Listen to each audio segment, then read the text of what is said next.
Yo. All right, y'all already know what the deal is.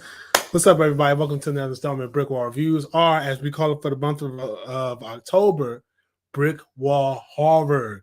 My name's Dave, and tonight I'm here to talk to y'all about something a little different, right? So, the show Atlanta, right? This is one of my favorite shows. I love this show, created by Donald Glover, airs on FX, starring Lakeith Stanfield, Brian Tyree Henry, Zazie Beetz, and guest stars like Cat Williams, the late Kevin Samuels, um, Soldier Boy is in the episode. Uh, yeah, so I mean, it's a tight show. It's a dope show, a show full of black excellence, in my opinion. I think it's a great show, and it's now in its final season. So, with all that said, right, there's an episode. Well, there are quite a few episodes that, in my opinion, kind of veer into that horror territory. And tonight, I'm going to talk about one of the more recent ones. Well, not necessarily recent, but one of the more recent ones that I think fits perfectly with our brick wall horror theme. Before I get started, I want to remind you guys to go ahead and hit that like button down below. Subscribe to the channel if you are not already subscribed. Check us out on Twitch every Thursday. We get to it. Me and a group of my friends. I mean, it's such a blast. It's fun. We're there for hours. Last time I was so tired, and I was like, "Yo, y'all just gotta let me go to sleep." And the crew just wanted to keep going and going, and it was fun though. It's really fun. Make sure you check us out Thursdays on Twitch. Sam does her anime reviews over here on the channel. She just did Nina Kune not too long ago, and I'm gonna try to get her another anime. Try to get her to do another anime before the month is over. That's horror themed. And like I say, we do stuff here. You know, our reviews are live. You know all that good stuff. Blah blah blah blah. So all right, so cool. I'm gonna get right into it. It felt like I did things a little differently today. I don't know. Oh well. So this episode of Atlanta, season 4, episode 1. Okay, and I'm gonna get to what's the exact title of this episode, just so I can let y'all. Oh, my phone wasn't even on silent. Y'all that heard my phone ring. Don't ask why I say it like that. Okay, so the first episode of this season was called The Most Atlanta.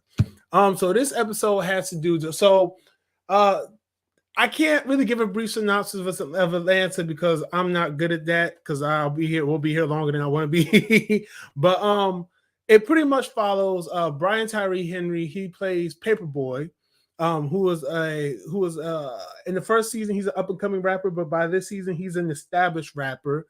And his cousin Ern, played by Donald Glover, who is also his manager, and they have a friend, Darius, played by Lakeith Stanfield, and Ern's ex-girlfriend slash baby mama. I hate saying baby mama. That's why I say it's so weird. Played by Zazie Beetz.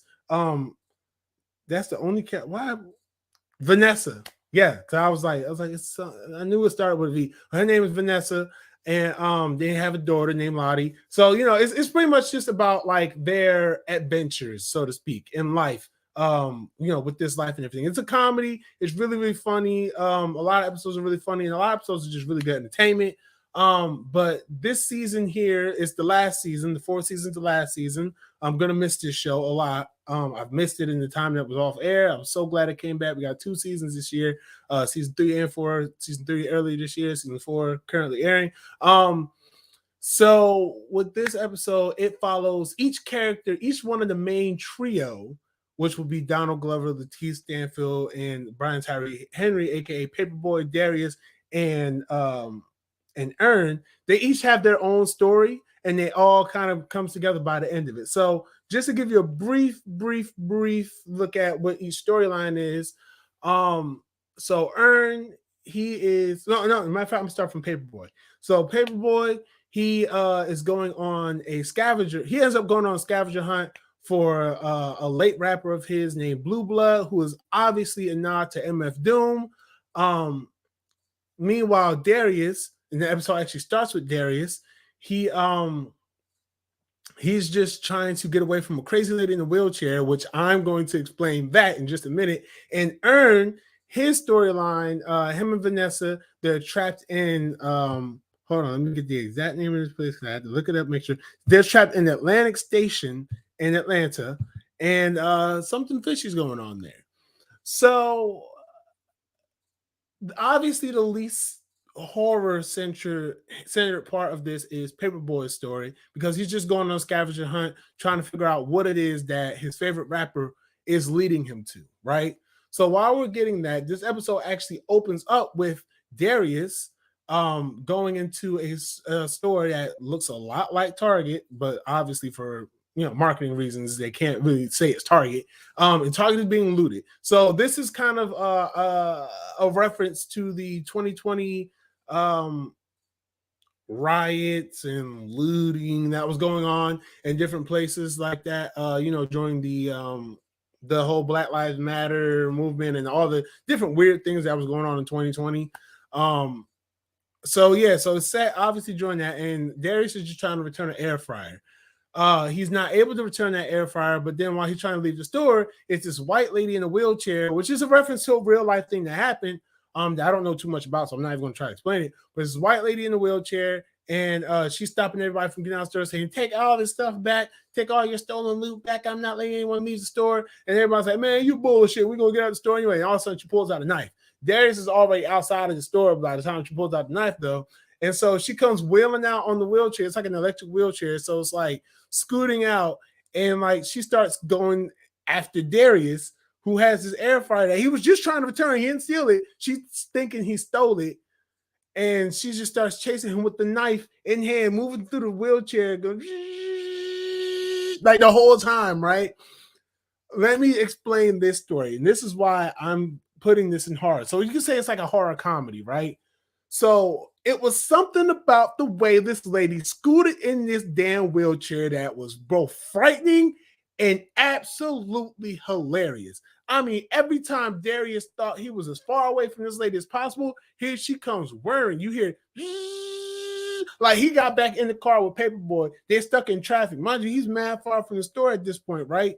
So all of a sudden he looks in the rear view mirror, in the side view mirror, right? He's looking out and he sees the wheelchair starting to roll up. He's like, nah. So he's going to get out the car at one point. He gets out of the car, and all of a sudden the lady is like right there at the door when he opens up, starts swinging the knife, almost stabs and cuts him. He's like, whoa. And he starts walking off, kind of running off. And then the lady is chasing him in the wheelchair with the knife like this. And just, I'm like, yo, this is crazy. Like when I first saw it, I was like, no way. I started cracking up, but at the same time, it was a little terrifying. So later on in the episode, you see another scene. He's like down this alleyway, and here she comes. And like he's like, listen, lady, I don't know what you think this is. I didn't steal this. I was trying to take it back. Can you just leave me alone? She's like, I don't care. She's swinging the knife coming at him, and he's like, he hops up on the platforms where she can't reach him because she's in a wheelchair, she can't walk. So allegedly, or she probably won't be able to climb or whatever. So he's like, yeah, you can't reach me up here. I'm good now. She's like, I'll wait.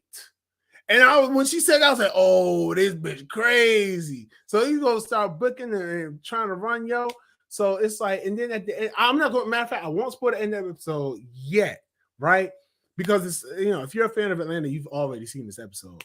But if you're not a fan of Atlanta, I do highly recommend this show in general. It's a really, really great show. Shout out Donald Glover. You've made gold, and I'm be so sad when this show is over.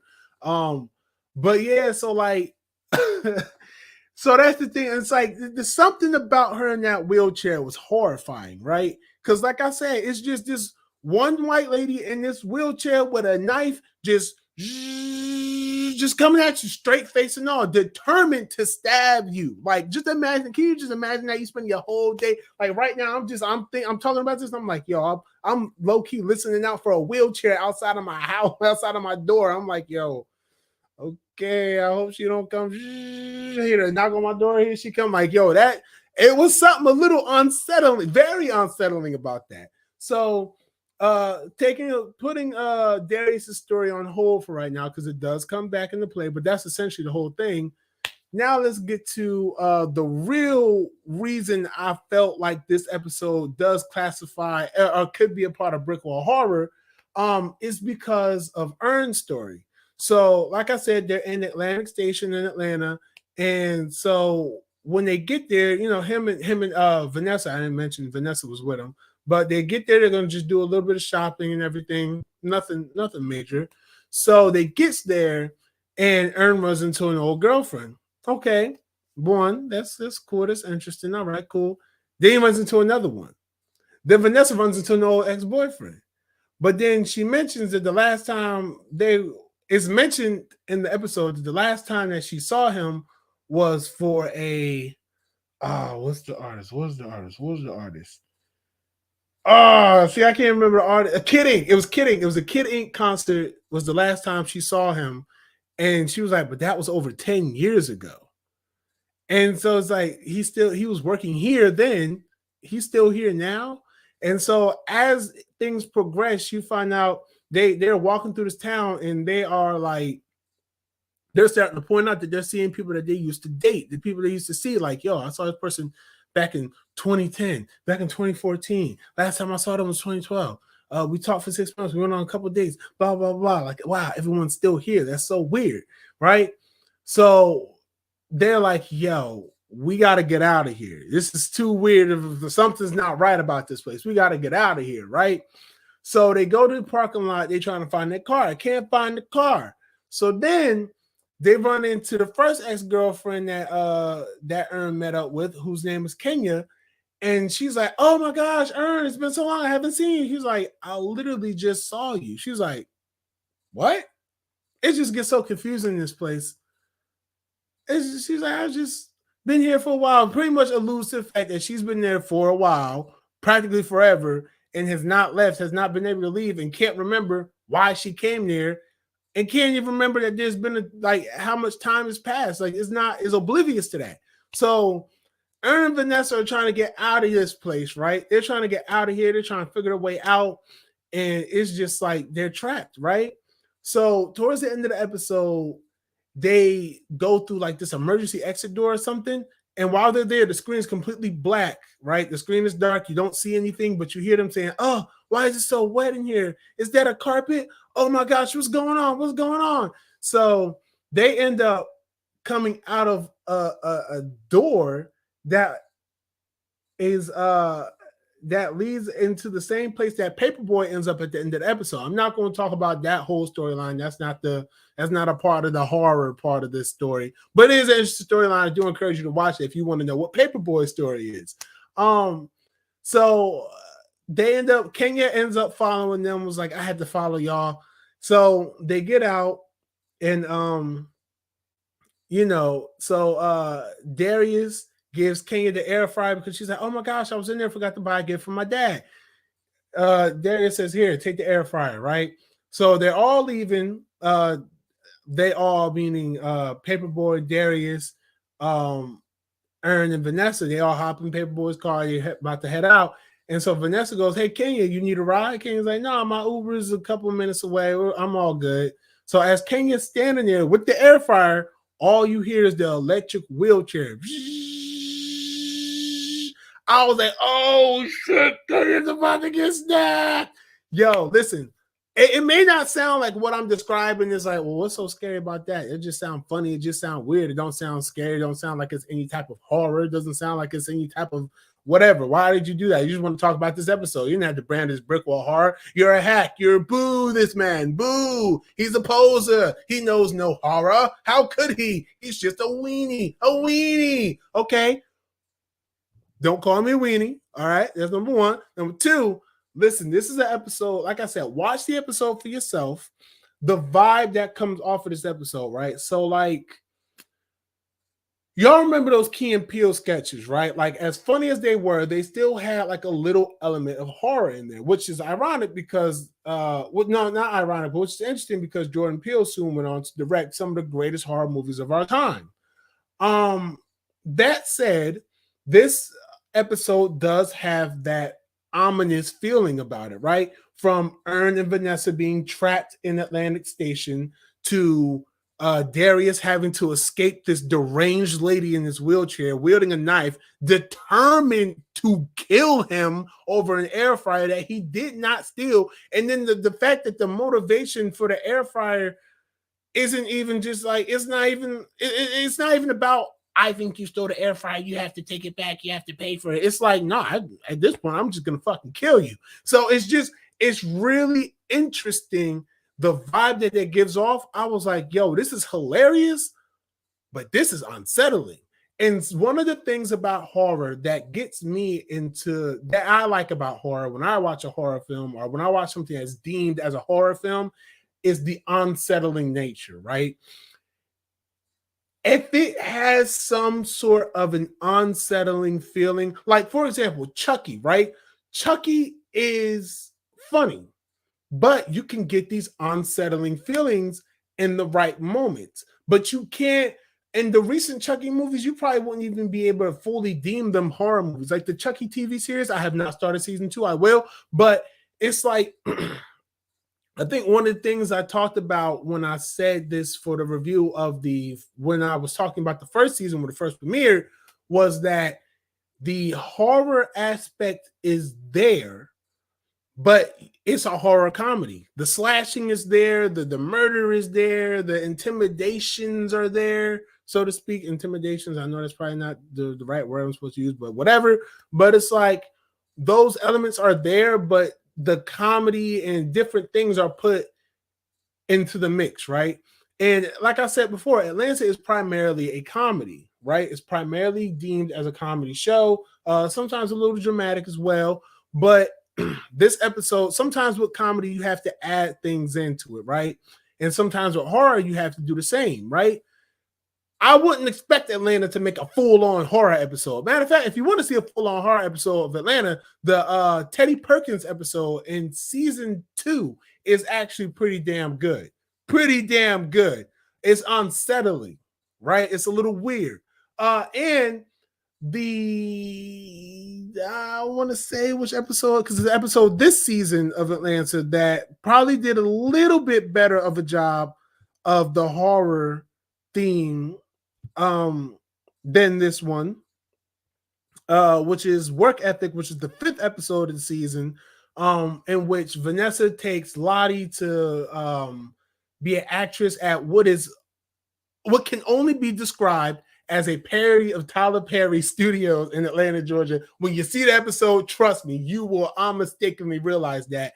And it pretty much has Vanessa just trying to find Lottie the whole time, because then Lottie she gets chosen to act in one of the shows, and then she just keeps disappearing. And so you have this kind of like a thriller, kind of like it does bring in these horror elements. It's like, oh gosh, where's my daughter? I can't find my daughter. And then it gets a little bit goofy towards the end of the episode. So like you'll see when you watch it, if you do decide to watch it, which I do recommend that you do watch it, you'll see what I mean.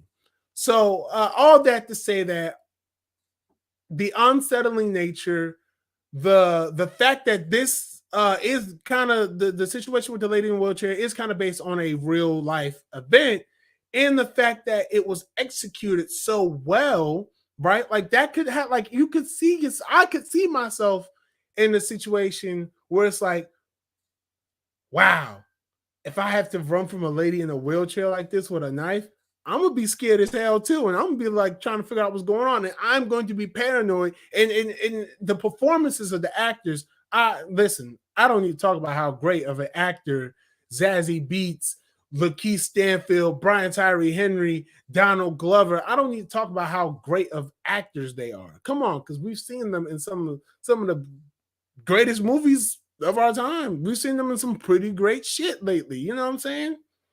Do I have to say it? Do I have to put the resumes out there? Come on, we know what we've seen Brian Tyree Henry in. We know what we've seen Lakeith Stanfield in. We know what we've seen Zazie Beetz in. And although we don't see the elusive Donald Glover, we know he's a talented gentleman. So the episode just works because they all put forth such great performances and capture what it is that they want you to feel in that moment, which is unsettled and maybe a little bit frightened. Who knows, right? But that's why I added this to my BrickWall horror list, right? Because it did just such a great job at what I just said, just making me feel unsettled, making me feel that tension, making me interested in knowing how they were going to get out of the situation. And this is the first episode of the season. So, like I said, I give the entire series of Atlanta 5 stars. This episode is no different. 5 stars. This is a 5-star show for me. I enjoy it. I highly recommend you watch it. Atlanta, watch the entire series. Definitely watch these episodes that I'm pointing out to you. The first episode of season 4 and the 5th episode of season 4.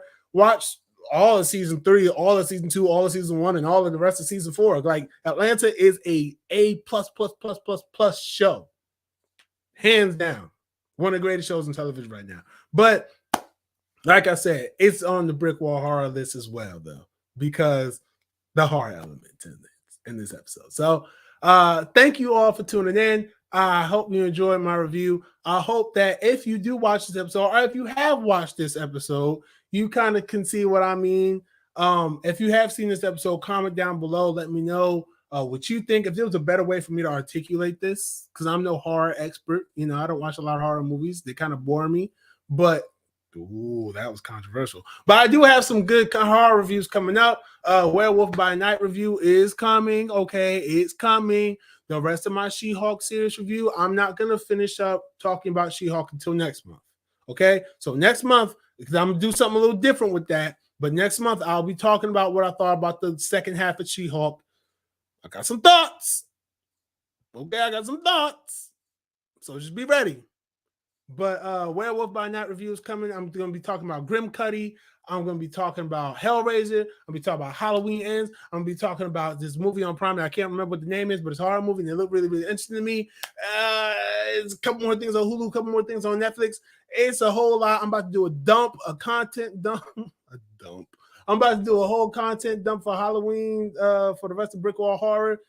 I'm going to do the best I can to get y'all as many reviews because there's so many horror movies out there that I want to get to, so many horror shows and stuff like that, Halloween specials, all that stuff I want to get to before this month is up. And then next month, I'm going to be catching up on all the cool shit that dropped this month because Hulu had a banger that dropped. Netflix had a couple bangers that dropped. And it's just some stuff I really want to talk about too. So that's all I have for you tonight. Thank you all for tuning in. Hit that like button down below. Subscribe to the channel. Don't forget to do that. Share this video with your friends, family, loved ones, and horror enthusiasts as well. Tune into our Twitch stream on Thursday night. It's coming out, and we are going to have fun there like we always do. Check us out. Yeah, just comment down below if you enjoyed this. If you have your thoughts, I'd love to hear them. But until next time, stay easy, stay breezy. Okay, I should have said stay spooky, don't get kooky. All right, just stay easy, stay breezy. Peace.